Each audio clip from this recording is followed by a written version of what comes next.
Los paseos a caballo de Fanny se reanudaron al día siguiente, y como la mañana era fresca, agradable, menos calurosa que las inmediatas anteriores, Edmund confió en que no tardaría en resarcirse de la salud y el goce perdidos. A poco de haber salido ella de paseo, llegó Mr. Rushworth en compañía de su madre, que acudió en visita de cortesía y dispuesta a mostrarse especialmente cortés al insistir para que se llevara inmediatamente a la práctica el plan de visitar Sotherton, que se había esbozado 15 días atrás y que se había dejado dormir a causa de haber tenido que ausentarse ella de la finca. A la señora Norris y a sus sobrinas les hizo mucha ilusión que se sacudiera el polvo del citado proyecto, y se señaló una fecha próxima, que fue aceptada, a condición de que Henry Crawford no tuviera otro compromiso contraído con anterioridad. El joven elemento femenino tuvo buen cuidado de introducir esta salvedad, y aunque tía Norris de buena gana hubiera respondido por él, ellas no quisieron autorizar esta libertad ni correr el riesgo. Al fin, después de atender a una insinuación de María Bertram, Mr. Rushworth descubrió que lo más propio era que él se llegara a la rectoría sin perder más tiempo, hablase directamente con Henry y le preguntase si el jueves le iría bien. Antes de que él volviera, se presentaron la señora Grant y Mary Crawford. Como llevaban algún tiempo fuera de casa y habían seguido un camino distinto hasta allí, no se habían tropezado con él. Sin embargo, se dieron confortadoras esperanzas de que encontraría en casa a Mr. Crawford. Se habló naturalmente de la proyectada excursión a Sotherton.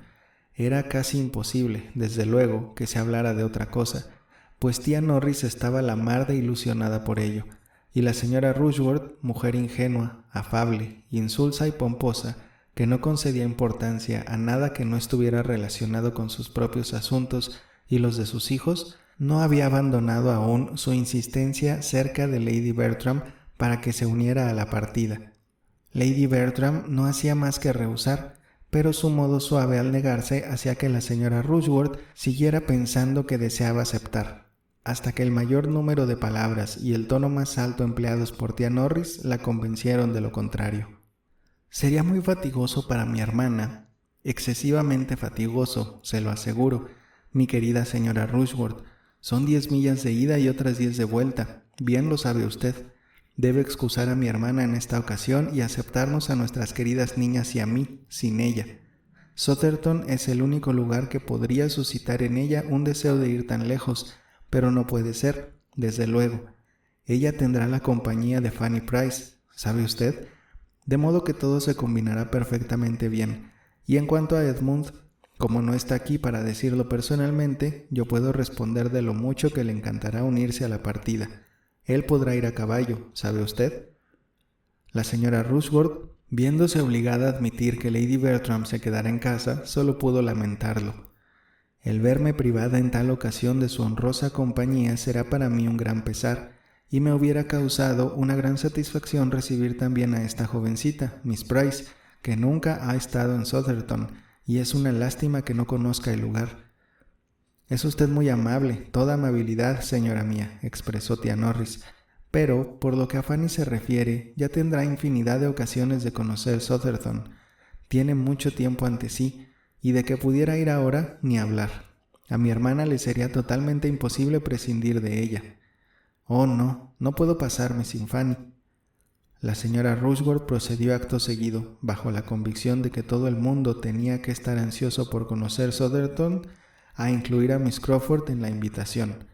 Y la señora Grant, que no se había tomado la molestia de visitar a la señora Rushworth cuando ésta se instaló en su finca de la cercanía, rehusó cortésmente por su parte, satisfecha de asegurar un motivo de placer a su hermana Mary, la cual, previos los convenientes ruegos e insistencias, no tardó en aceptar la atención. Mr. Rushworth volvió de la rectoría con resultados positivos de su visita, y Edmund compareció después, llegando justo a tiempo para enterarse de lo que se había acordado para el jueves, acompañar a la señora Rushworth hasta su carruaje y bajar hasta la mitad del parque con la señora Grant y su hermana. A su regreso al comedor auxiliar de la casa, encontró a tía Norris intentando esclarecer en su concepto si la integración de Mary en la partida sería conveniente o no, o si el birlocho de su hermano no iría lo bastante completo sin ella. Las hermanas Bertram se rieron de sus temores, asegurándole que en el birlocho cabrían 4 personas perfectamente, sin contar el pescante, donde podría ir una al lado de él. Pero vamos a ver, ¿por qué es necesario emplear el carruaje de Crawford o solamente el suyo?, consideró Edmund. ¿Por qué no hemos de hacer uso del calesín de nuestra madre? Y al otro día, cuando se habló del proyecto por primera vez, no pude entender por qué una visita de la familia no ha de hacerse con el carruaje de la familia. Vaya, exclamó Julia, ir hasta 3 personas encajonadas en un calesín en este tiempo, pudiendo disponer de asientos en un birlocho. No, mi querido Edmund, esto sí que no resultaría. Además, agregó María, sé que Mr. Crawford cuenta con llevarnos. Después de lo que se habló al principio, reclamaría este derecho por considerarlo un compromiso. Y mi buen Edmund, añadió tía Norris, sacar 2 carruajes cuando con uno basta sería buscarse molestias inútiles. Y entre nosotros, el cochero no es muy amigo de las carreteras que nos unen a Southerton. Siempre se queja con mal humor de que por lo angosto de los caminos se araña el coche. Y se comprende que no nos gustaría que vuestro padre a su regreso se encontrara con el barniz completamente rayado. Esta no sería una razón muy noble para hacer uso de Mr. Crawford, opinó María, pero la verdad es que Wilcox es un pedazo de viejo estúpido que no tiene noción de cómo hay que conducir. Apostaría a que lo angosto de los caminos no representará ningún inconveniente el jueves próximo. No creo que sea un sacrificio, dijo Edmund, ni nada desagradable ir en el pescante del birlocho.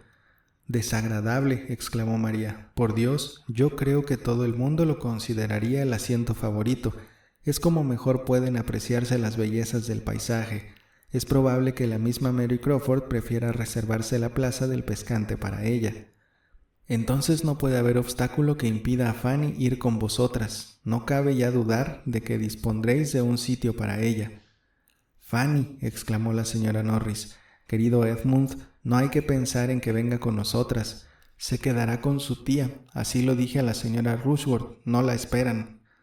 No puedes tener motivo, supongo, madre, dijo él, dirigiéndose a Lady Bertram, para desear que Fanny no se una a la partida, como no sea por ti, por tu comodidad. Pero si pudieras prescindir de ella, no tendrías el menor empeño en que se quedara en casa, ¿verdad? Claro que no, pero no puedo prescindir de ella.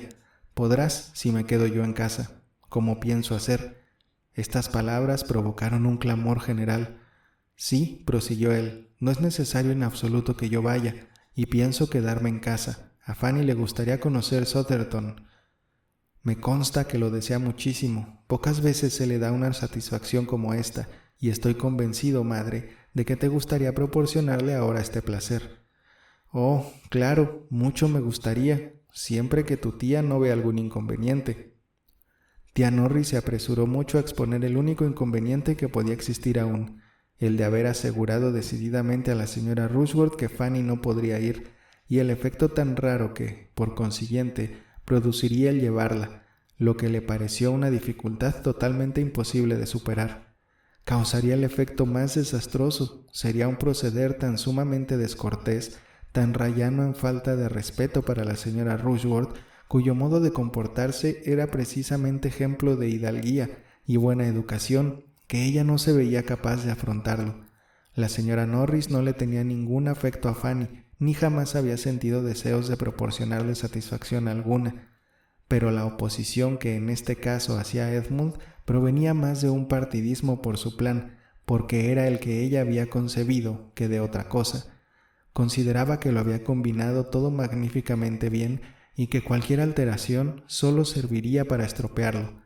Por eso, al replicarle Edmund lo que hizo en cuanto ella tuvo a bien prestarle oídos, que no tenía por qué preocuparse de lo que diría la señora Rushworth, pues al cruzar con ella el vestíbulo había aprovechado la oportunidad para decirle que Fanny Price se uniría probablemente a la partida y había recibido en el acto una invitación más que suficiente para su prima. Tía Norris se sintió demasiado humillada para rendirse con mucha elegancia y se limitó a decir: está bien, como tú quieras, combínalo a tu manera, te aseguro que a mí tanto me importa. Es de un efecto bastante raro, dijo María, que te quedes tú en casa en lugar de Fanny. Creo que Fanny debería agradecértelo muchísimo, añadió Julia, apresurándose a abandonar la habitación apenas acabó de pronunciar estas palabras, al darse cuenta de que también pudiera ser ella quien se ofreciese para quedarse en casa.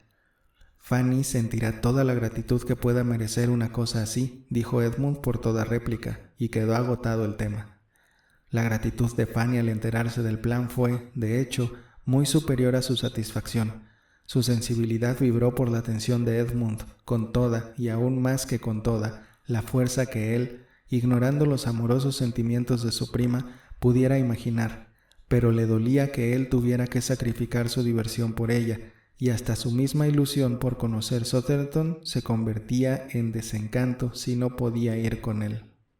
La siguiente reunión de las dos familias de Mansfield introdujo en el plan otra modificación que fue acogida con general aplauso. La señora Grant ofreció quedarse aquel día en Mansfield Park para acompañar a Lady Bertram en vez de Edmund. Su esposo, el Dr. Grant, se reuniría con ellas para comer. A Lady Bertram le pareció muy bien que se hiciera así y las damiselas recobraron su buen humor.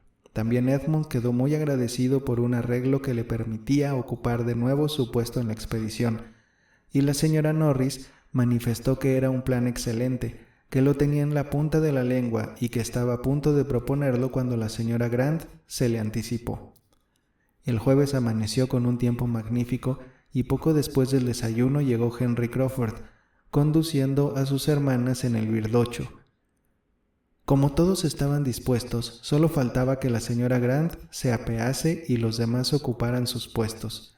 El asiento de los asientos, la plaza enviada, el puesto de honor, estaba aún por adjudicar. ¿A quién caería en suerte? Mientras las hermanas Bertram, cada una por su lado, estaban meditando cómo mejor asegurárselo, dando la sensación de que lo cedían a los demás, la señora Grant se encargó de resolver la cuestión diciendo, al tiempo que se apeaba del coche: como ustedes son 5, mejor será que una se siente al lado de Henry, y como usted, Julia, dijo no hace mucho que le gustaría saber conducir, creo que se le presenta una buena oportunidad para tomar una lección. Julia dichosa, desdichada María. La primera subió al pescante del birlocho sin pensarlo más. La segunda ocupó un sitio en el interior, triste y mortificada, y el coche arrancó entre las despedidas de las dos señoras que se quedaban y los ladridos del faldero en los brazos de su ama. El camino discurría por un delicioso paisaje, y Fanny, que nunca se había distanciado mucho en sus paseos a caballo, no tardó en descubrir horizontes ignorados por ella, sintiéndose feliz al observar todo lo nuevo y admirar todo lo bello. No se la invitaba con frecuencia a participar en la conversación general, ni ella lo deseaba. Sus propios pensamientos y reflexiones solían ser sus mejores compañeros, y observando el aspecto de la campiña, la orientación de los caminos, las variaciones del terreno, el estado de las cosechas, las cabañas, los rebaños, los chiquillos, halló un entretenimiento que solo hubiera podido sublimarse teniendo al lado a Edmund para hablar de las sensaciones que experimentaba. Este era el único punto de coincidencia entre ella y la damisela que iba sentada a su lado. Aparte, la estimación que profesaba a Edmund, Miss Crawford era en todo muy distinta a ella. Mary no tenía nada de la delicadeza de gustos, de espíritu, de sentimientos que poseía Fanny. Veía la naturaleza, la inanimada natura, sin observarla apenas. Su atención se concentraba toda en los hombres y las mujeres. Su inteligencia captaba solo lo superficial y animado. Pero en cuanto a ocuparse de Edmund, tratando de descubrirle cuando dejaban atrás una recta en la carretera o cuando él los adelantaba en el ascenso a alguna loma de respetable altura, iban las dos muy unidas, y algún que otro «ahí está» se les escapó a ambas simultáneamente más de una vez. Durante las 7 primeras millas, el viaje tuvo muy poco aliciente para María Bertram.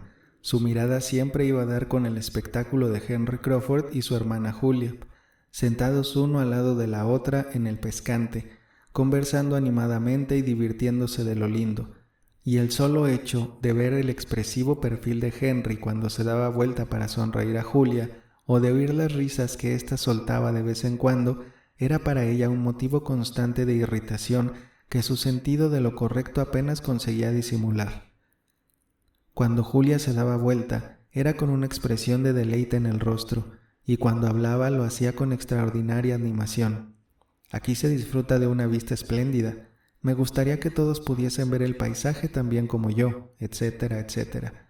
Pero su única oferta de permuta la hizo a Miss Crawford, cuando lentamente alcanzaban la cima de un extenso collado, y cuanto en sus palabras hubo de invitación no pasó de esto. Aquí se quiebra el paisaje en un estallido de magnificencia. Quisiera ofrecerle mi asiento, pero ya veo que no querrá aceptarlo, ni siquiera permitirá que insista. Y Miss Crawford apenas pudo contestarle antes de que se encontrasen ya corriendo a buena marcha por la otra vertiente.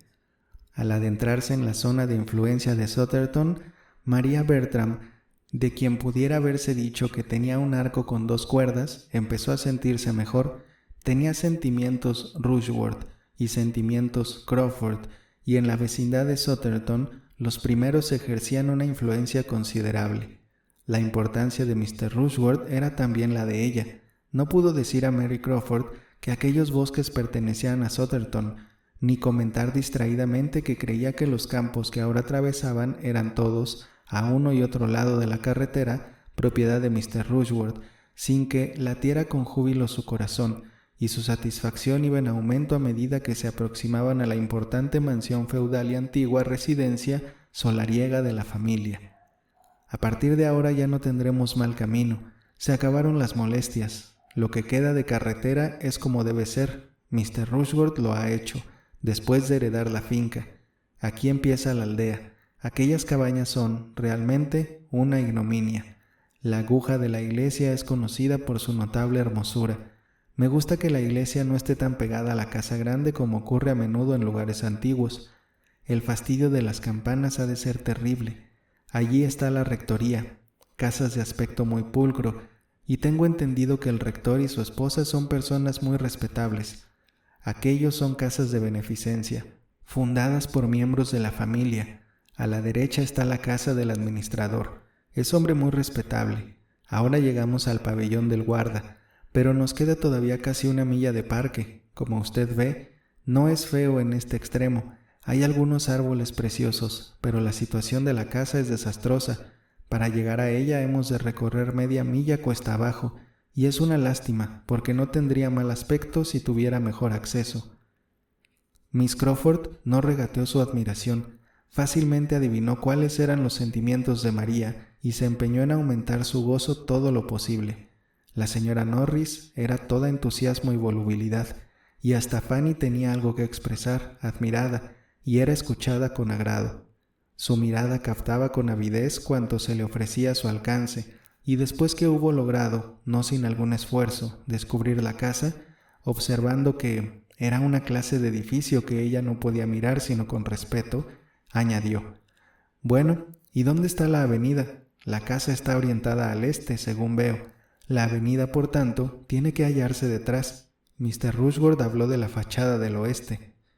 «Sí, está exactamente detrás de la casa. Se inicia a corta distancia y desciende, en una extensión de media milla, hasta el límite del parque. Algo de ella puede verse desde aquí, algo de los árboles más distantes.